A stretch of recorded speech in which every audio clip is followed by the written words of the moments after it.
It's your boy, Ed the Dread, aka Eddie Money Mouth, and you are presently watching the Ed the Dread Show. Yes, sir. Ho! Welcome to the party, everybody. We are back at it, and I am on the eve of leaving for a 5-week East Coast trip, 2 skim contests, 1 trip for some old golds, money mouthin', baby, and a couple weeks with the fam and some longtime friends. So getting pretty stoked up.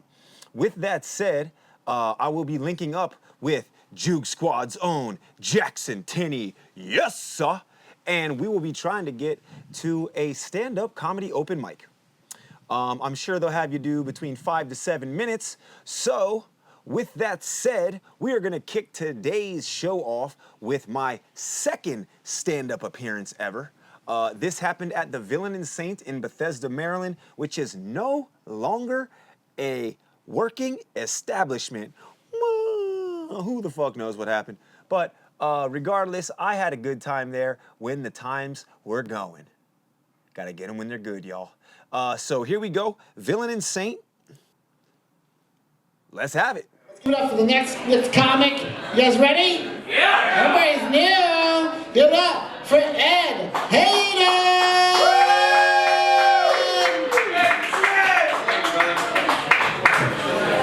All right. Thanks, Alex. That dude just called me by my government name. Don't like that. All right? No, seriously, I don't like that. So, Tim, boom. You thought you were going to be the only light-skinned brother in a flannel and a backwards hat, right? But you're not, man. So I'm going to take mine off so I don't look just like him, so all you Caucasians don't get confused out here. All right? Oh, I know, my hair's a little longer, but it's easy to get misconstrued, so I'm going to let you show my tattoos, because he said he put the hug in thug, I'm going to put the thug back in hug. Alright? Okay, I'm just kidding, I'm a lover, not a fighter. How many of you guys are from Montgomery County? Anybody? Okay, forget it. How many of y'all are from Olney, baby? Yeah, I'm from Olney. Straight up. Now, I'm born and raised here in Montgomery County.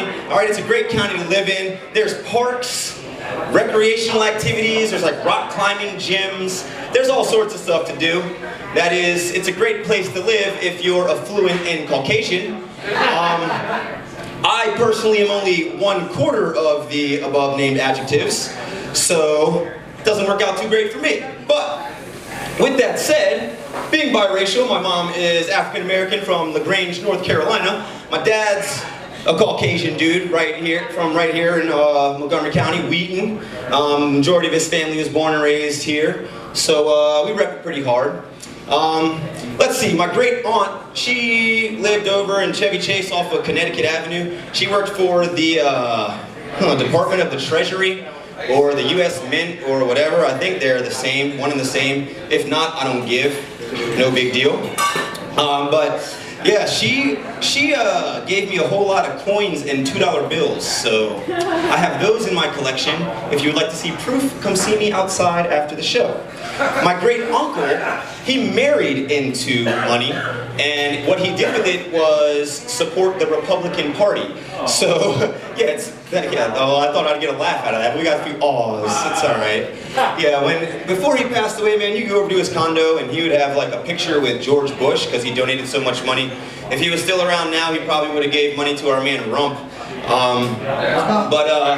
You know, I just gave you guys a little background on them just to tell you that I know a little bit about white privilege. All right, I know enough about white privilege to know that it doesn't trickle down to your biracial son.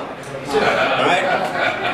Now, I just started doing comedy, as Alex said. I also have a YouTube channel, and one of the segments in my channel is called "I Can't Make This Ish Up."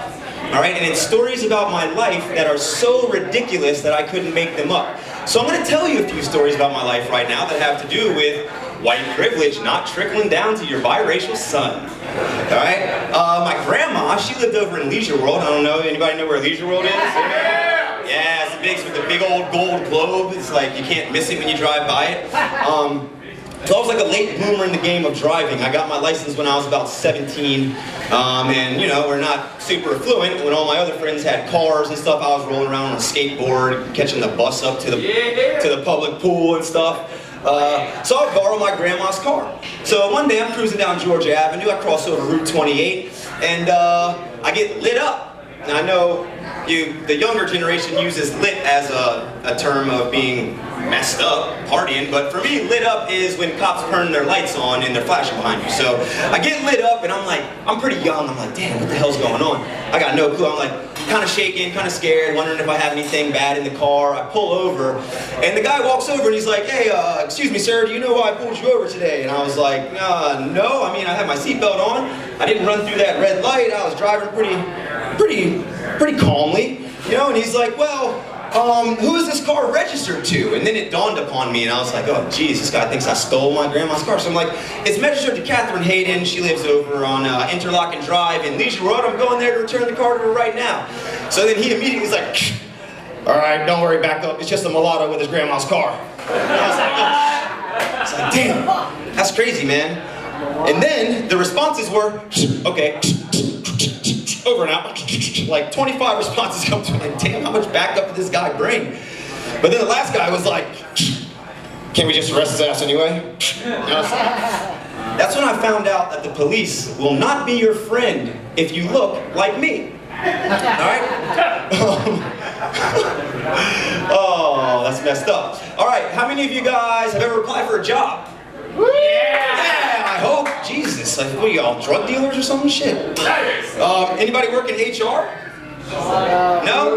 Alright, let's just say, let's say you're applying to a job. What do you guys consider would be good for a resume? Anything good on a resume? Alright, forget it, I ain't gonna tell. I'll tell you what's good on a resume. The same thing that I believe brings wisdom, and that's intellect and experience. So, being named after my father, on the top of my resume it says Edward Byron Hayden II. Alright, and everything under there printed out, it's beautiful. Graduated from Magruder High School, 4.0. Graduated from Monmouth University with a bachelor's degree in marketing with a 3.7. Captain of the soccer team. Played professional soccer. Did this, did that. Worked in sales, marketing, all this crap. So, I sent my resume to a local grocery store. The manager job was open. Alright, so I'm like, alright, cool. Send it on in there. Within 5 minutes, I get an email back. Like, the quickest shit to ever happen in my life. It's like, Edward Byron Hayden, please come in for this interview, man. We want you, we need you. Come on through. So I'm like, alright. So I put on my best clothes, with the clothes which I just took off right here, and I go on over to the store. I walk in there and I'm like, hey guys, you know, I'm here for the interview. And they're like, oh, they look at me, they're like, I don't know, I don't think we have any interviews today. Well, I'm like, I'm Edward Byron Hayden II. And they're just like, oh, okay. So basically, I went in to get the job as the manager, and I ended up being a part-time stock boy. So I have my name tag in the bag if you all want to see it. On it, it says Ed the Dread. Alright, let's see. I got another story, and it's from a scenario like this, in a bar scene. So my father and I go to a bar. This was years ago. He actually just celebrated 2 years of sobriety the other day. Yeah! At a bar, cheers and sobriety. I love it. Let's do some shots for the sober dudes. Well, I haven't drank in a few years either, but whatever. I don't even care about that. I'm more proud of my dad. So we sit down next to each other, and I look to him and I'm like, hey man, what do you want to drink? You know, and the bartender's like, well, who the hell's that guy? What are you asking him what he wants to drink for? And I'm like, we both look at each other, look at him, we're like, shit man, what's up with you? Like, don't you know we're twin brothers? This fool's just got vitiligo. Yeah, the bartender didn't know what vitiligo was either, so don't feel bad for yourselves. Alright? Let's see. I guess I got time for one more joke. I do work at a grocery store, and it sucks, but I do it so I can do this stuff whenever I want. Customers are funny. You meet whoever. Pretty much everybody's got to buy groceries, unless you're a farmer out in Frederick, which we call fretnecks from around here. But yeah, at the grocery store, actually just today, a lady asked me, do you have this product in a smaller size? And it was like a case of 4 sticks of butter. I'm like, lady, I don't think, well, does that butter do? She's like, that's European style. I can't deal with that butter. I just want this regular butter. I'm like, all right. I don't even know what the hell to say to her. So basically I told her, yeah, you could buy it right now and just give me half of the shit. She looked at me like I was crazy and just walked off. The same thing y'all are gonna do as I walk off this stage right now. Thank you for your time. I mean, I thought I got a few decent laughs out of that, but maybe just too much time in between the fucking punchlines. You know, it's kind of difficult with all that dead air, but you know, only second time, so I would also say maybe not bunch all the fucking mic cord up in your hand the whole time like you're nervous.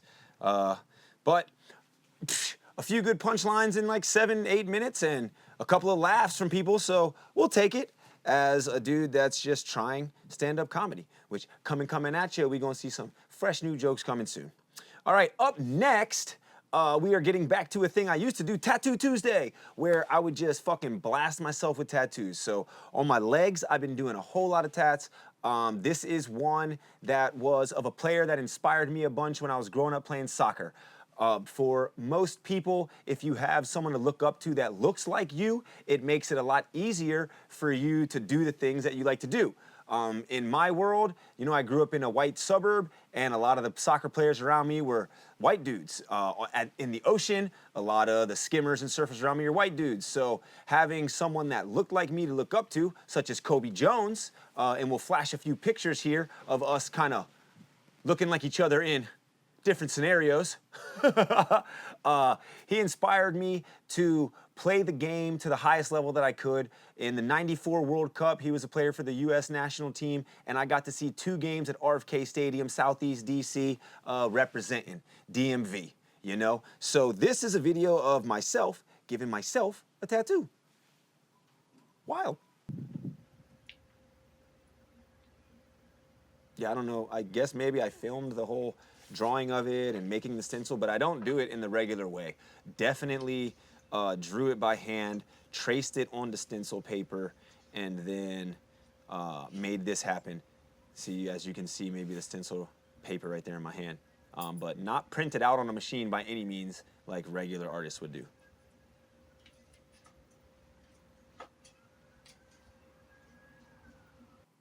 Okay, so this is probably about an hour long, I think. I sped it up to about, I don't know, 5,000 speed or 10,000 speed, something like that. But yeah, it's probably, I think, an hour, 15 minutes. So this is gonna go by much quicker. I think it's only 1 minute and 20 seconds. So right now I'm shading in the numbers. The numbers were red, the jersey itself navy blue, and the stars white. So if you don't remember the '94 jersey from back in the day, it was kind of like it's supposed to look like denim. It was like blue, kind of faded, denim looking print with stars on it. Back in the day of Adidas Equipment 2, Adidas Equipment 3. I feel like our national team might have just been dudes straight out of college jumping on the national team, but that's what I mean. You know, our soccer in America has grown so much.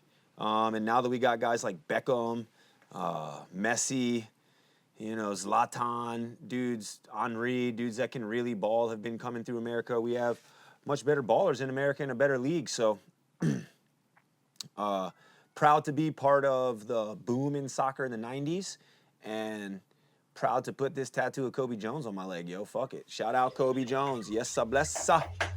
As we see me get down to the wipe down, y'all. And then I think I just stand up and zoom in, baby. Here you go. But this leg is kind of filled up, so we'll go through everything I did on this leg in future episodes. But for right now, we get the Cobi Jones, number 13, denim, stars and stripes, baby. Yes, sir.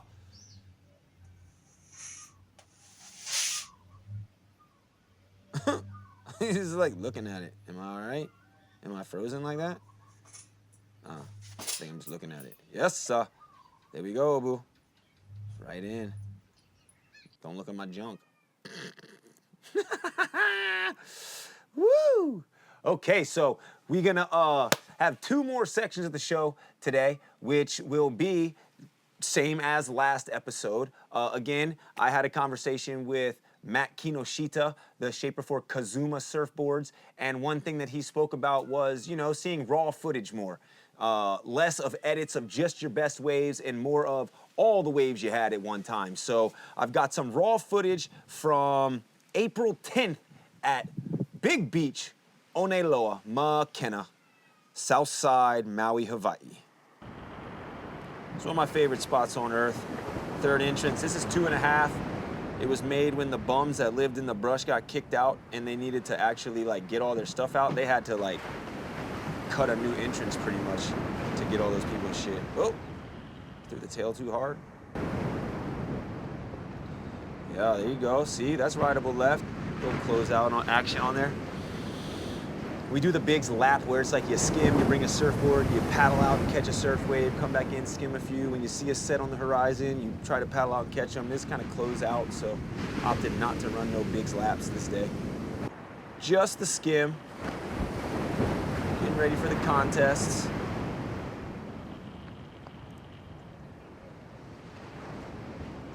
Oh, that's a homie. That's a homie. Go. Barrel action.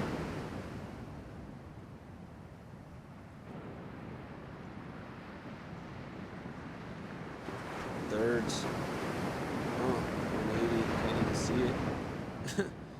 It's always got that wave breaking off the reef there. Love it. Oh, so hung up on the lip. Front hander.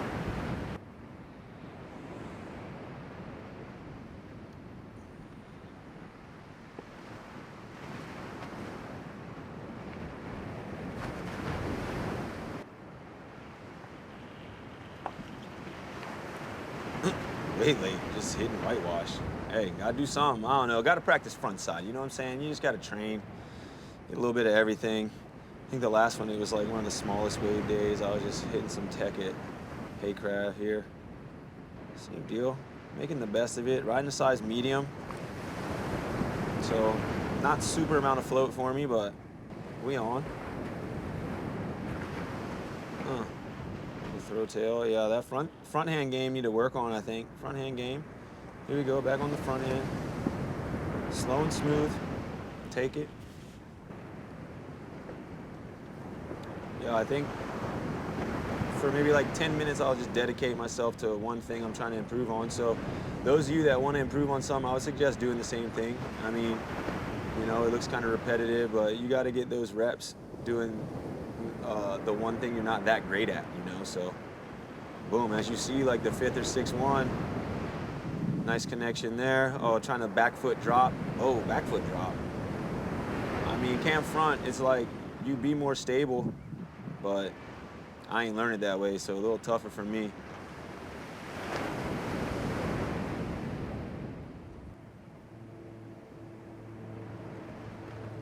Back on the front.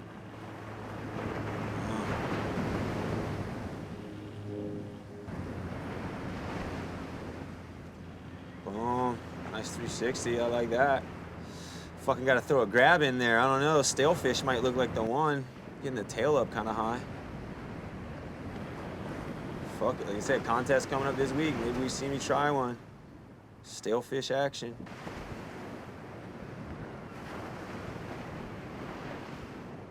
Front hand Freddy, baby.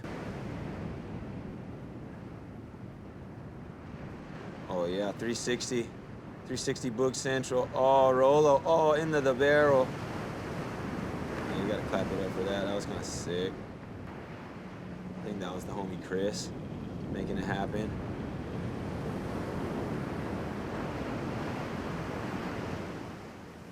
Biggs provides, baby, you know. Be on.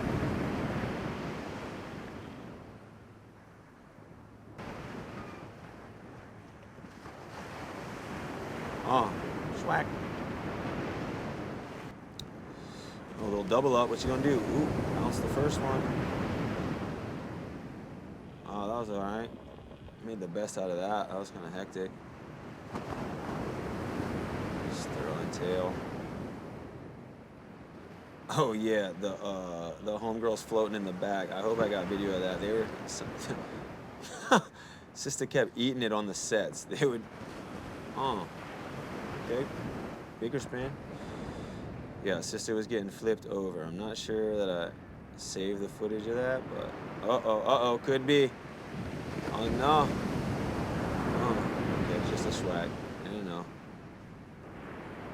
didn't know. Maybe she was getting worked.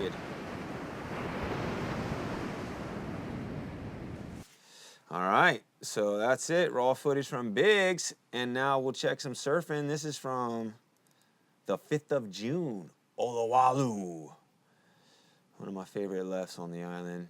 Real easy, kind of repetitive wave. You can just set your camera up and chill. Oh, trying to pull under the lip, not quick enough. Starting off a little behind this one too. Oof. Pulling under the lip again, nothing.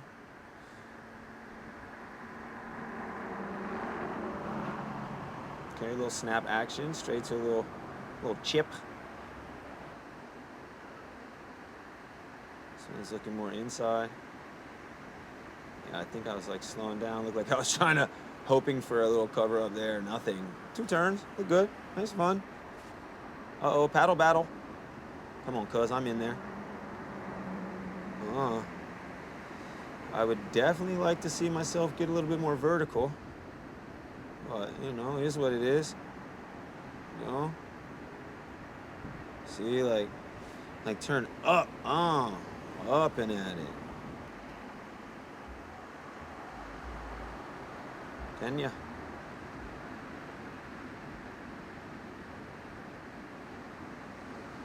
Sliding the tail a little, can't quite keep it. Oh, big group. Who's going? Who's that? Rex on the inside. Rexy going right. Dreddy going left. See you, Rexy.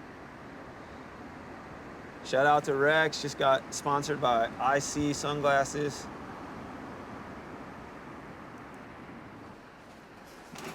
Yeah, little homie just got back from El Salvador trip. Oh, well, kind of burnt a Grom. See ya. That's how that goes. But yeah, big up Rexy. Sunglass sponsor, same as Blair Conklin. That's kind of tight, you know, for the Grom crew. Little does he know, all he's got is open men's division now for HSA, so I won't be here for the Harbor contest, but I'll see you the rest of the season, my boy. Whew, hopefully I don't do nothing like that. Spillage. See, payback. Roast 1 Grom, the other Grom tries to get you back. Yeah, definitely need to get more vertical. More vert, baby. But, hey, we're working on it. I like that turn. This is the ender. I'm going to run that one back right quick. I kind of looked up and didn't even get to see it. Come on, run it back. Last one. What we got? What we got? Yeah. Nice. A little bit of look back. Get that whole shoulder open. And that's what we got, baby. Ed the Dread Show, episode 6. Click like, click subscribe. Next episode, I guarantee, is going to be with Pops. He's going to want to be in there. So we might watch a stand-up that he was in the crowd for and just talk some shit, baby. You know what the deal is. Until next time, a hooey ho, kako.